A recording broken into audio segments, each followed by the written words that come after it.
Hello and welcome to another episode of Never Mind the Dam Busters, the Bomber Command podcast with me, James Jeffries, and my co-host, Jane Gilliford-Lowes. A big thank you to everyone who sent in questions for our last episode. We've loved all the comments on social media, particularly with regard to the debate on whether the Americans could have carried out Operation Chastise. I thought that was particularly interesting, actually. But yeah, so Jane, what have you been up to since we last spoke? Since we last spoke, I've been up to absolutely nothing, James, apart from going to work. Yeah, it's been one of those weeks. Very, very unexciting, but yeah, just working and that's it. Not very thrilling whatsoever. Anyway, what about you? Very similar, actually. A little bit of teaching prep, and as you've probably heard, I've got a little bit of a cold at the moment. So yeah, just taking care of that, and behind the laptop getting the seminar presentations done. What glamorous, exciting lives we lead, eh? Yeah. I know. Anyway, so today we've got something really special for you. This is going to be an absolutely fantastic episode, I think. We're delighted to welcome our guest today, Graham Waterton. Graham is the author of The RAF's Youngest Bomber Pilot of World War II, the story of Flight Lieutenant Brian Slade, DFC, Lancaster pilot, and Pathfinder. Graham's book was published just in June of this year. And welcome to the show, Graham. We're delighted to have you here. Definitely, yeah. Thank you, James. Thank you, James. Good to be here. Now, I'm not giving too much away when I tell listeners that Brian Slade was actually Graham's uncle. Before we launch into Brian's story, Graham, can you tell us a little bit about your background, how you came upon Brian's story, and what motivated you to write the book? Yeah, I've always been a bit of an amateur military historian. I was a soldier for quite a few years, and those sort of go together. So as a sort of 11, 12-year-old, I discovered this suitcase full of memorabilia up in the attic. And it had his medals, it had photographs of him, it has his logbook. And when you turn the pages of the logbook and there's someone who says, ordered operations to Essen Wizzo, Essen, very nice hectic welcome, and all those sorts of things. For me, I had a bit of a hero in the attic. So I sort of wanted to know more, but I lived in a house which I think was like a lot of others that, you know, he died in 1943 and nobody spoke about him after that. And all his stuff was put away. There was a big problem with his parents, which we might come on to later, about allowing him to join in the first place. So whenever I asked questions, I was told we just don't know. And that went on. So my interest was a bit suppressed for a few years. It really got going when my mother became very ill, but before she died, she wanted to know a bit more. So we did a bit more raking about, found a few people that had flown with Brian. I took her out to Berlin with my sister to visit his grave. So we did that. So she learned a little bit more before she died. But of course, that started an itch with me. I just needed to know more. And originally, I was really only interested in him and what he did, and I wanted to be able to tell the family that. But when you go through such things as the logbook, there is so much in there that I needed to find out more to understand what he did. And I can see, you know, I bet you've both done the same. You have to do more and more research about Bomber Command, about how it fitted into the war. You have to understand, you know, when somebody says Spitfire affiliation flights, what the hell was that? You know, we needed to find out. That was exciting. So there was a lot more research to do. And that took a very enjoyable 6, 7, 8 years to sort of try and find out more about Bomber Command and how it fitted into the war as well. And then the last few years were writing it. And before I knew it, I had 100,000 words of gibberish, which people persuaded me to see if we could turn into a book. And you know, I'm delighted to say it worked. This all sounds very familiar and a very, very similar journey to the one that I followed with my uncle, except in my family, he was talked about all the time and he survived the war. So I actually knew him. Now, can we get back to sort of some of the basics with Brian's story, Graham? Now, I understand that Brian left school before he was 16. And can you tell us a bit about the circumstances which led to him joining the RAF and a little bit about his training? I'm also intrigued about how this was dealt with within the family dynamics, because surely a parent or guardian would have had to sign his attestation papers to confirm that he was 18. I think 21 was the age of majority in those days. Again, I'm just thinking back to my own uncle who volunteered for Bomber Command in October 1940, which was 2 weeks after his 18th birthday. I'm sure his father had to sign something. Even if they didn't have to sign anything, they obviously knew he was underage. So were they complicit? Was there some family conflict going on here? Can you sort of explain that background? Yeah, I mean, his father was certainly complicit in it. He'd made his mind up to leave school over the winter of 39-40. And I know that because he wrote an article for the school magazine and it said so. But he had to complete his school certificate because he would have needed that to go through pilot trainings. He stayed on. And of course, don't forget that when he took his school certificate in sort of June 1940, that was just after Dunkirk. The Battle of Britain was about to start. There was, a pretty febrile atmosphere in the country. As far as the family goes, I think one of the influences for Brian, the main influence for Brian wanting to join up was he wanted to fly. And, that was a pretty sexy thing to be able to do then. It was very fashionable. It was a bit glamorous. It was expensive for most people to do.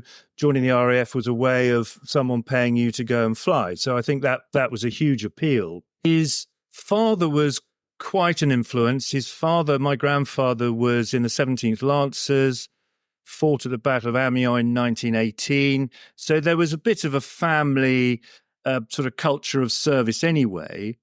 But I suspect that my grandfather, standing as an awful lot of people must have done in some trench somewhere, watching an aeroplane flying over his head and imagining that this flyboy was going back to some chateau to have clean sheets and a hot meal. It must have been quite easy for my grandfather to say, well, look, lad, you're going to have to join up, but don't join the army. It's horrible. You must join the Air Force. Now, that would have appealed to Brian because that's exactly what he wanted to do. So the 25th of July, which was Brian's birthday, the forms were filled in and sent off. And Jane, you're absolutely right. On his service records, you're probably on one of the forms, I can't remember which one it is, it says as per birth certificate. And on Brian's, there's a line through it because clearly they didn't send a copy or the birth certificate in. But as his next of kin, he would have written to support the fact that Brian was old enough, which he wasn't. So he was definitely complicit in the decision.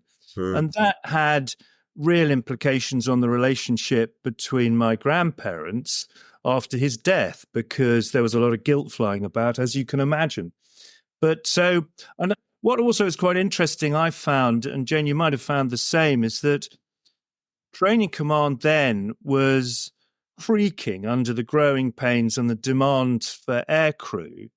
And, eventually a lot of that training took place in Canada and America, but at the time it was all done in the UK. And there was such a demand for places on particularly the initial training wing courses and the trade training courses rather, and the OTUs, the operational training units, that they were sent home for several months before places arose.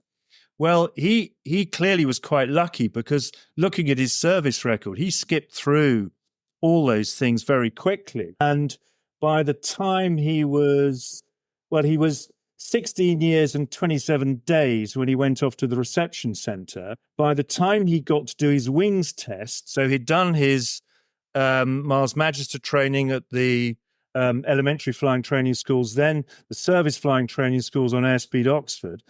He was only 5 days over his 17th birthday when he got his wings test. Within 2 weeks of that, he did his first Wellington solo. And less than a month after that, so he was 17 years and 3 months old, he was on operations with 115 Squadron. So that bit of the training all happened pretty rapidly. Wow, yeah. And he joined a Wellington Squadron, as you mentioned. Can you tell us something about the operations he flew on during that initial period and what he was going on generally in the bombing war at this time? Well, he joined 115 Squadron at quite an interesting time. It was the late 1941. It was November in 41. So he joined a couple of months after the Butt Report. which I know often comes up on, every Bomber Command podcast, and I know you've discussed it as well. Yeah. The following few months, there was an awful lot going on about whether Bomber Command was worth keeping, whether it was effective. And then but by February 42, when Directive 22 came out and Lindeman's dehousing paper, and of course Harris arrived, you had this sort of hiatus in Bomber Command, which not much went on.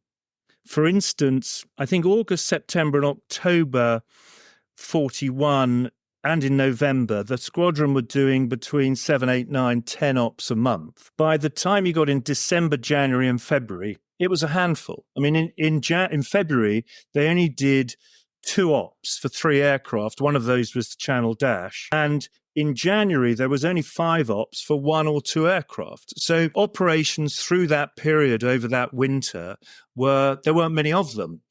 But I think that gave some of those air crews a real time to cram their logbook with hours, because it struck me when I looked into the training that these guys went through that they achieved the same standards in all the tests that they did as any other aircrew would have done pre-war.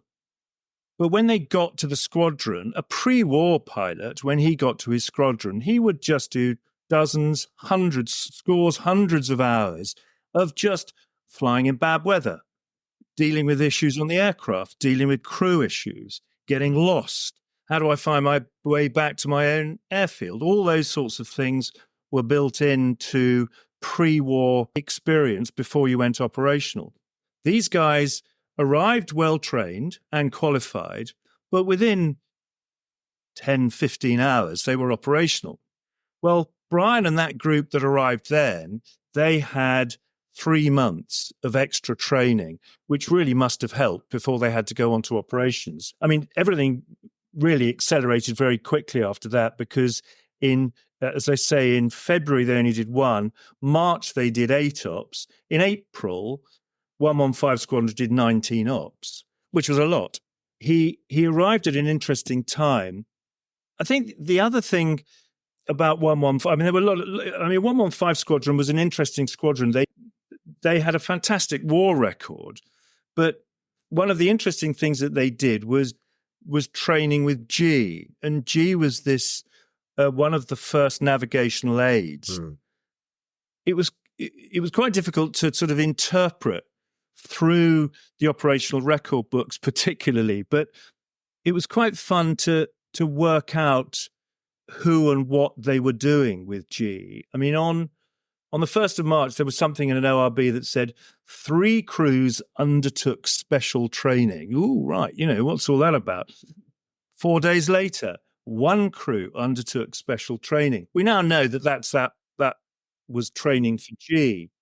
And 115 on the 8th of March did an Essen raid, which was the first big G-led raid. 17 aircraft went on it. And the giveaway that it was a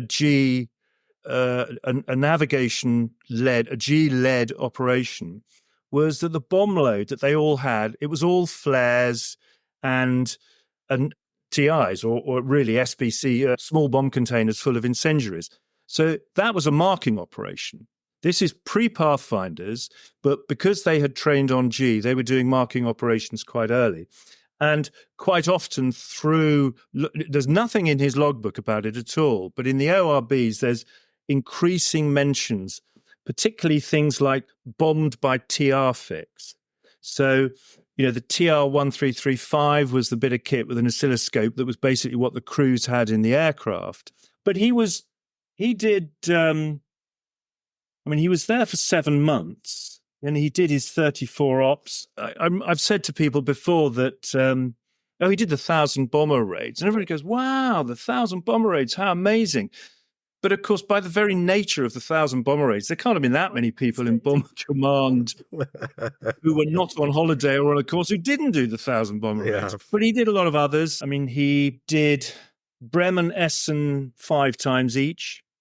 He did 5 gardening ops, Jane, at that time as well, as they all did. Cologne 4 times. Emden, Rostock, Dortmund 2 each. and then a lot of singles, Dunkirk, Dusseldorf, Brest, etc., and he did the Channel Dash. So he did a fair amount of ops through that period of the 115. His penultimate operation was to Bremen and was awarded the DFC after that, and then he did one more gardening job, and then that was the end of his time after 7 months in 115. Now, I know that Brian was known to his colleagues as Boy Slade during his service. Do you think his colleagues knew or at least suspected that he was underage, or was it something that he kept well concealed? I'm thinking particularly here about maturity, about emotional intelligence, because there's a big difference between, say, a 17-year-old and someone who's 20 or 21. I just want to mention a quote here that I found about Brian, which I think is absolutely fantastic. It's from the book Lancaster to Berlin by Walter R. Thompson. And he recalled Brian, he said, Slade always sang the loudest, drank the most, told the funniest jokes on a night out. I think, too, he was loved by most of the WAFs, where he was another who refused to obey the non-fraternization rule. He's absolutely living his best life, as they say these days, isn't he? He's having a well of a time. He did. I love that quote. In fact, we tracked down, his nickname was Punch Thompson, which tells you a bit about his character. He was a Canadian, and we tracked him down and had some correspondence with him, and we had some lovely letters with him. I really enjoyed his book, and that quote is great. But your original question, Jane, about his age, I met Ken Dodwell was his navigator, and Ken had died by the time I started to do the research, but I met his wife, and his wife was a WAF at Marham when Brian and Ken were there and the whole crew were there. So she met Brian, and she was one of the few people that I have met who knew him. I got lots of great stories from Jean. And you know, this is a mid-90-year-old woman, bright as a button, articulate, fantastic memory. It was a joy to get her stories. She told me that Ken had said that there was one day they were about to go on a night flying test. They were out and a tractor came past with a lawnmower on it, you know, the grass cutters, and there was a WAF girl cutting the grass.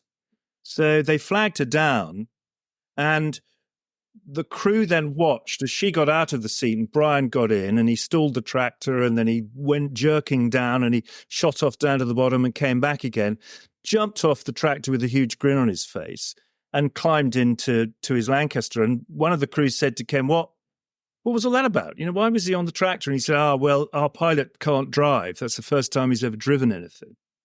And he had said to Ken, I'd lied about my age. I'm actually a year younger than you think. So he even lied to Ken about his age, because indeed he was 2 years younger. But I mean, it can't have gone unnoticed. I mean, you'll have seen the photographs in the book. He doesn't look 16 or 17. He looks about 12. So there must have been a lot of times that flight sergeants with clipboards peered up and looked at his face and couldn't quite believe that this boy was flying. But he got away with it, and he fooled an awful lot of people. And I suspect that Bomber Command just simply wasn't in a position to say no, because they were so short of pilots. And Brian completed his first tour, full tour, before he was 18, 34 ops, as you mentioned, awarded the Distinguished Flying Cross, DFC, as anyone completing a full tour of Bomber Command was. Did he have the usual 6 months or so instructing or doing something else before he signed up for a second tour, or was he more or less straight into it? And I also wonder at this point, can you tell us how he ended up serving with the Pathfinder squadrons? And it might also be useful here just to explain to listeners who might be unfamiliar with the terminology, who and what the Pathfinders were. Yeah, of course. I mean, there's a lot in that question, James. I mean, his DFC was awarded specifically for an operation to Bremen, which is in the book, and I won't go to now.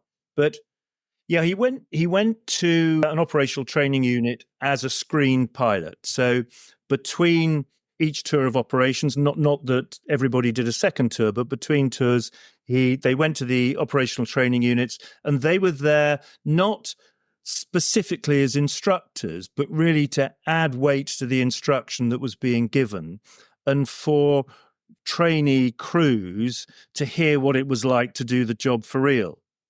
But this was no rest for these guys. I mean, in his first month at Pershore, which is where 23 OTU was, he flew 36 sorties with 40 different trainee pilots on 17 different Wellingtons. And of course, those Wellingtons, a lot of them were pretty knackered. You know, they weren't operational quality Wellingtons. They couldn't get the spares they wanted. They didn't have the finest ground crews to look after them because they were with the squadrons. So it was, I'm sure you're aware of Bill Chorley's amazing books about aircrew casualties. Well, the OTU casualty book is as fat as any of the others. You know, an awful lot of crews perished from accidents in the OTUs. Indeed, before he left Pershore, he spoke to Ken Dodwell on the phone, and he said, and Jean told me this, he said, "I've got to get out of here before they kill me."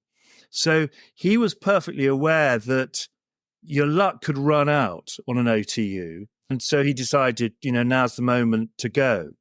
How he ended up with 83 Squadron in 8 Group, the Pathfinder force, I'm not exactly sure.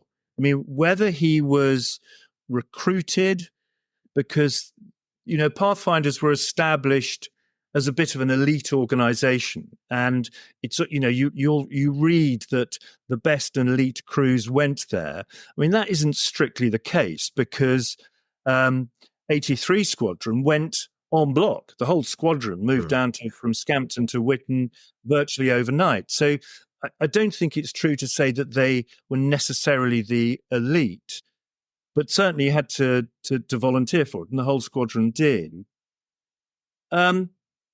What again was extraordinary for me in terms of timing was it was fairly traditional that if you went from Wellingtons or Blenheims or any other aircraft from that matter to heavies, to Lancaster, Halifaxes or Stirlings, you went through a heavy conversion course. Well, at that time, when Lancasters were coming on stream in numbers, I think Harris was determined to get as many of those Lancasters on operations.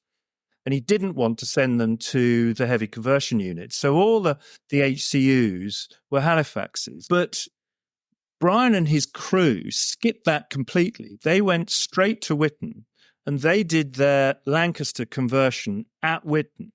So whereas some of the HCU pilots were doing maybe 30, 40 hours on Halifaxes, and then later on they actually went on the sort of Lancaster course as well, shorter course on Lancasters, they would have quite a lot of experience on Halifaxes before they went to their squadrons. He went straight to Witten, and within 20 hours of training and dicky seat operations, he was operational. I mean, I've looked inside the cockpit of a Wellington, and I've looked inside the cockpit of a Lancaster on several occasions now. There's a big difference between those two aircraft.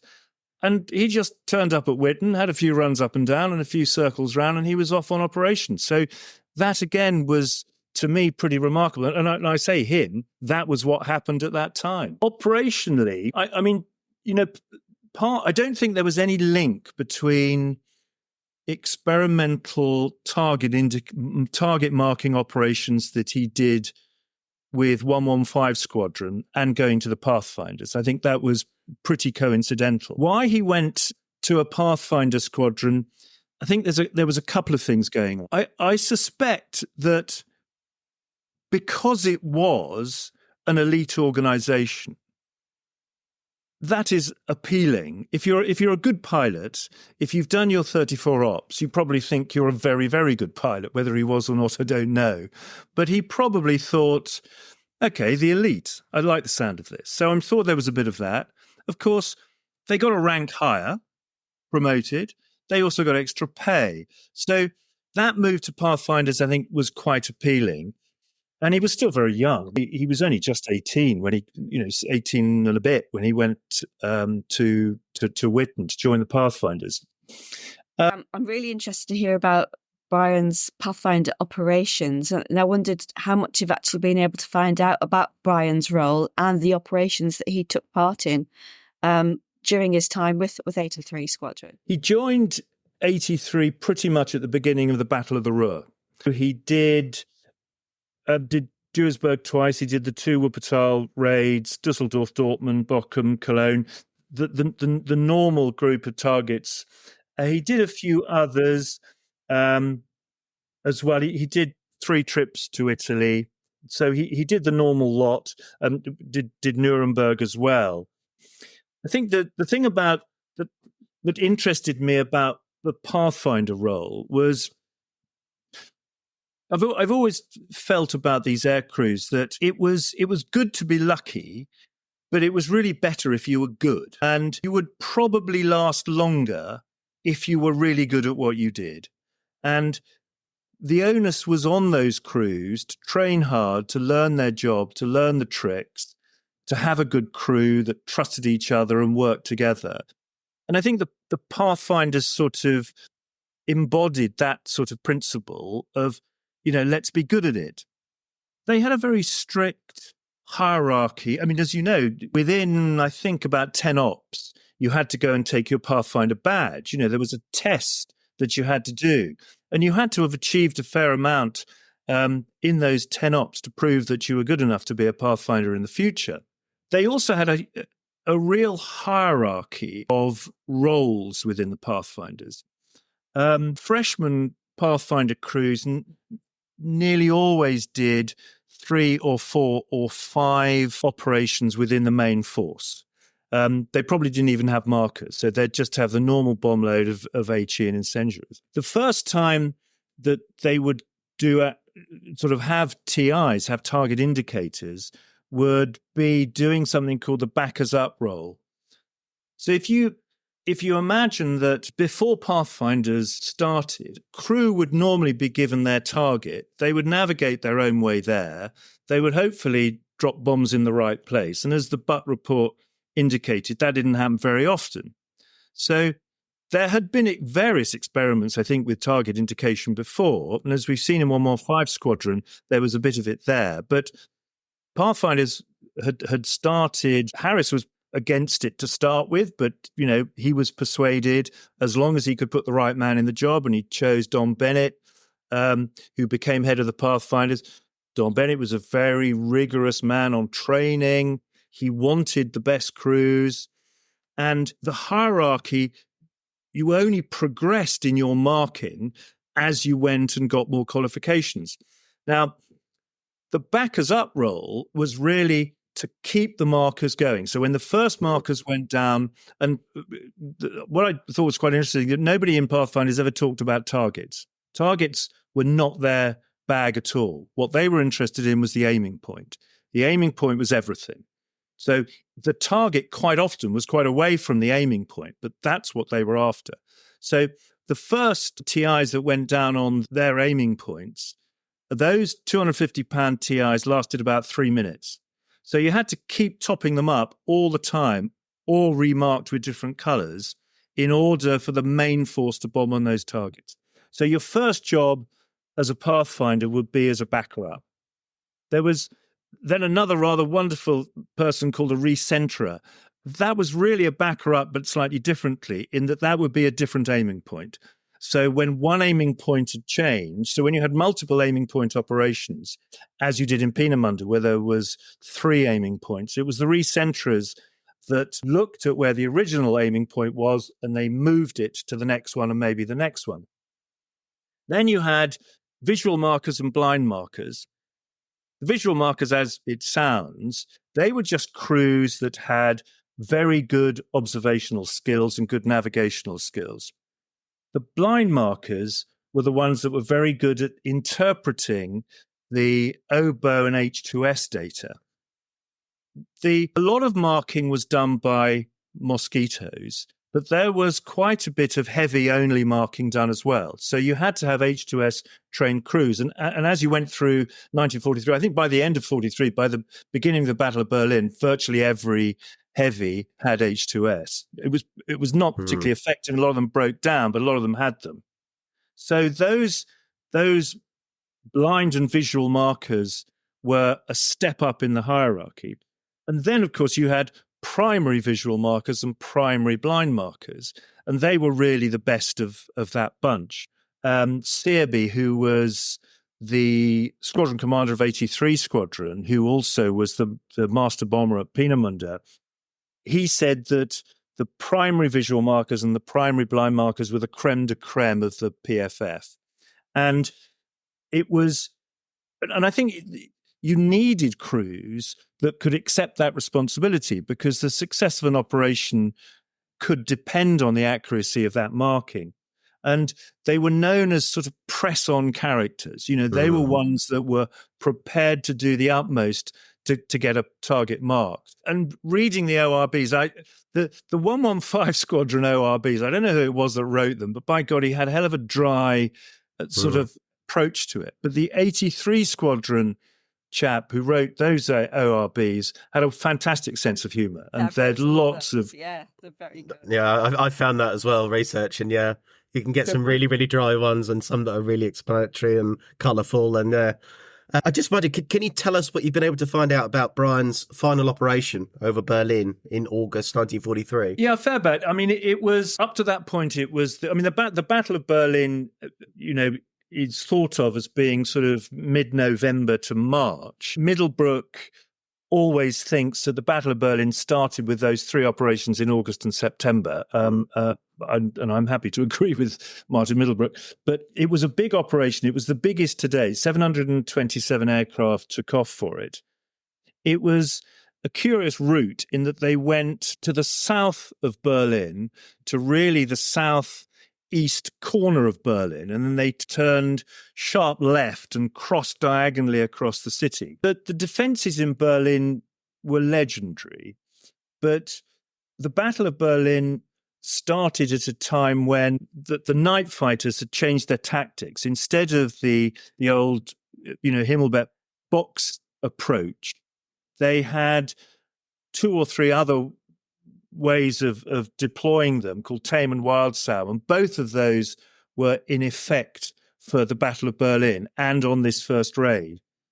There were 150 night fighters, 370 searchlights, and 500 flak guns around the western side and the western southern side of Berlin, which was why they tried to send the route down to the southeast and back across. In fact, it didn't work. They went across just as much flak as before. What actually happened, there's a bit of supposition in this. The mystery for me was exactly where he was when he was shot down and who did it. And there were several good RAF documents that helped, but only helped a bit, because the loss card for ED 984, which was Brian's Lancaster, not very helpfully, on one side of it, it says shot down by a night fighter, and on the other side, it says shot down by flak. So that didn't help too much. But as you probably know, there are lots of researchers out there looking particularly at what the night fighters did. Theo Boyton's books, for instance, are wonderful. And and I contacted him directly, and he was very helpful in trying to understand what they did. There were two claims made by two pilots, Heinz Rocker and Gunter Bahr. Neither of those claims were accepted. There were claims put in by, I think, three different flak batteries. None of those.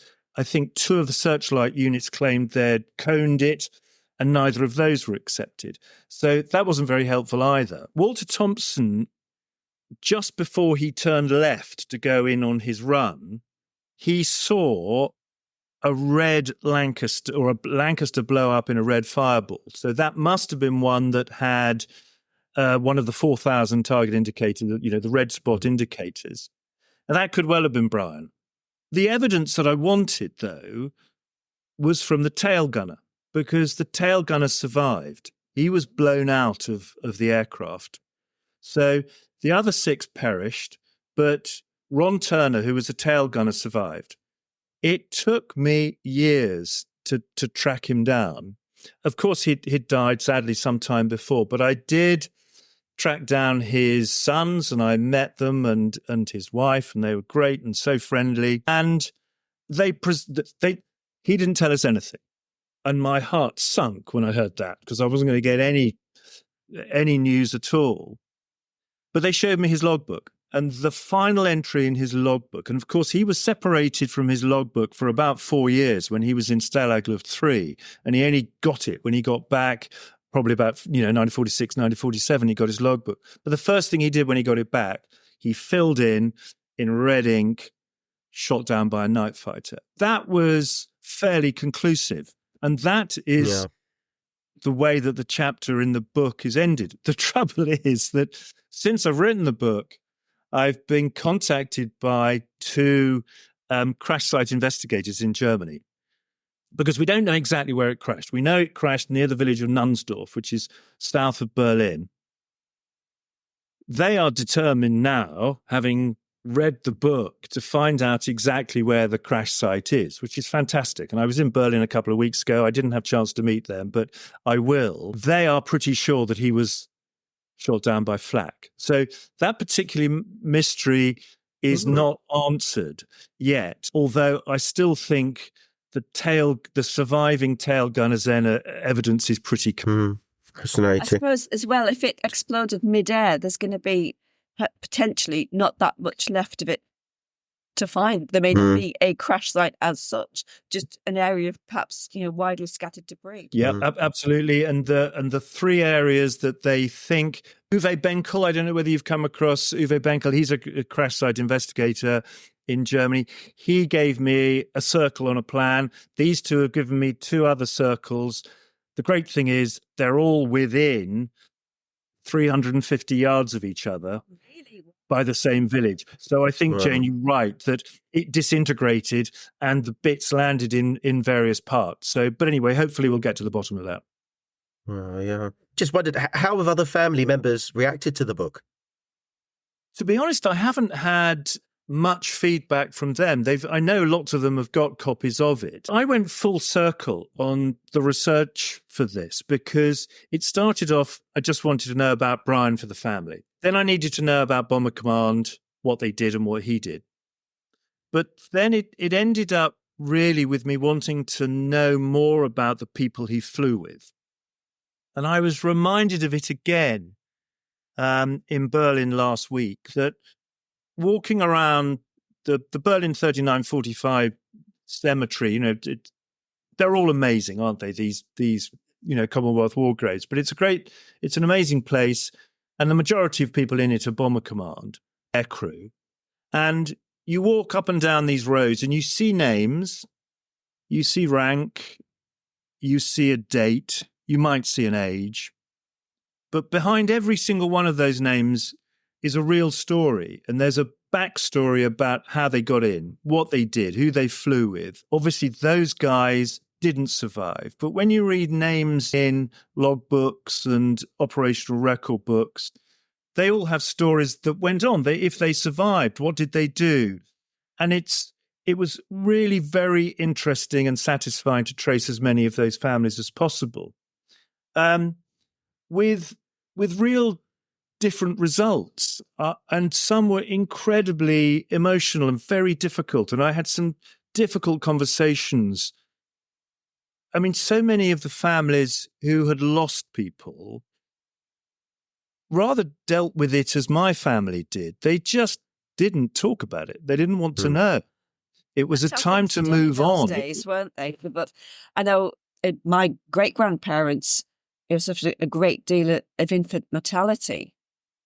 And it just wasn't talked about within the family. You just, you just moved on, and you just didn't discuss these children who'd passed away, whether there was at birth, whether it was when they were 5 or 6 or whatever. That was it. Once they'd passed away, that was it. They just weren't mentioned.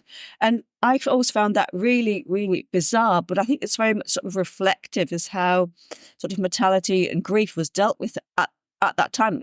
Sort of first half of the 20th century, if you like, and that's what you've just said is perhaps reflective of that as well. Yeah, I mean, I've heard it said that was a psychologically damaged generation in many ways, and that was their way of dealing with it. There was some of the families, I got very different reactions. Bill Baker was Brian's radio operator, And I tracked his family down. And I mean, he was the eldest of 7 children. And the youngest twin boys, Ken and Les, and I spoke to Ken, and they thought their big brother was wonderful. He was absolutely their hero. You know, Ken said to me, I can still smell the Brill cream. You know, when he tried on his sidecat when he came home, he made them models to have, and I got photographs of these 2 little boys holding their model aeroplanes that Bill had carved them. They were so proud of him. They used to show he got a DFM in his first tour with Blenheims in 15 Squadron, but they showed everybody his medal. They were so proud of him. And Ken said that pride has never diminished. You know, well, that was wonderful. But there were others that weren't so great. The wireless operator, another wireless operator in Brian's first squadron, that's not such a happy tale. And it was a really difficult few conversations I had with him. He was a great oarsman, rowed in an 8. And on the 1st of September 1939, he was in the south of France on holiday with his girlfriend. And he got a telegram from the other members of his rowing 8 saying, there's a war. Come on, come home. We're going to all join up. We're all going to join the RAF. And within a few months, they had all joined the RAF. By the time, at the end of the 115 Squadron tour, which, you know, he and Brian and all his crew and John did as well, saved, all 7 of that boat were dead. His son, who I spoke to, said they all died in training. Now, I don't know whether that's true because I haven't been able to trace them. But if the majority of them died in training, that really affected John. He didn't fly again. I think quite clearly now he would be diagnosed as having PTSD. His son, whenever his son did anything bad at school, he was beaten because he was told, all my friends died because they didn't listen to what they were taught. You must do the same.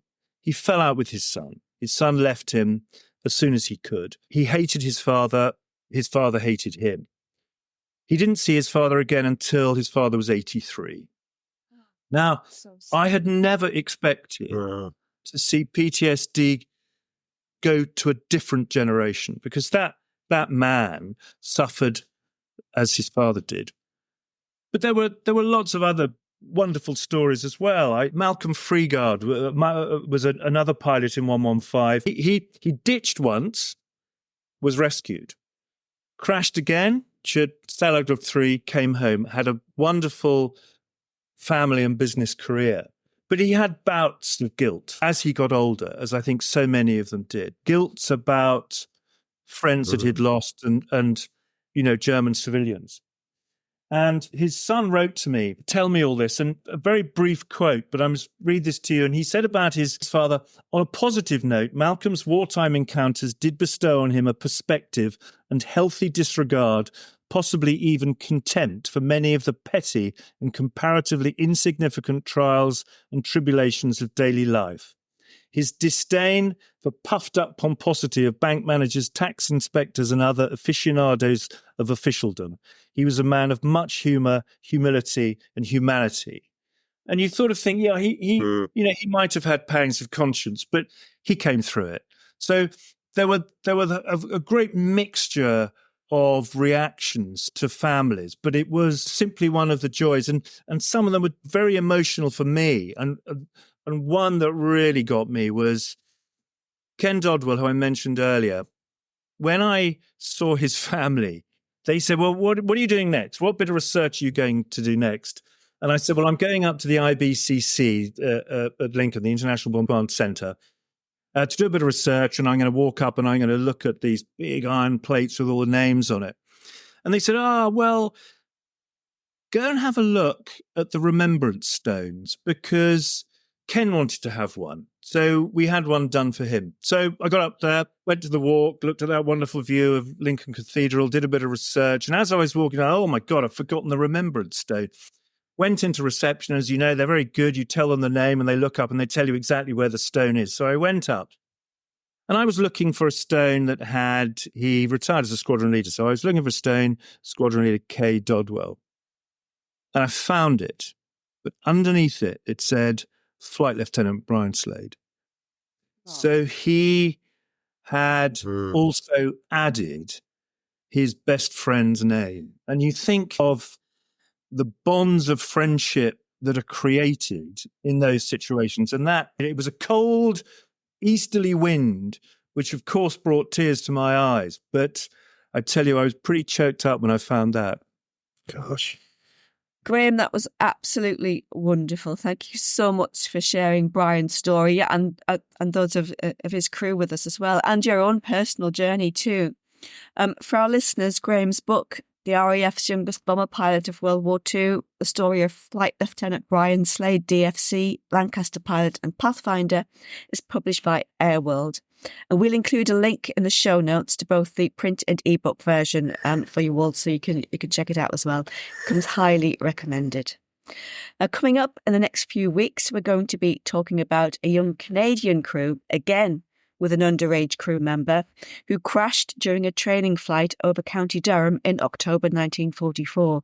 And I've got some important news to share about that story too.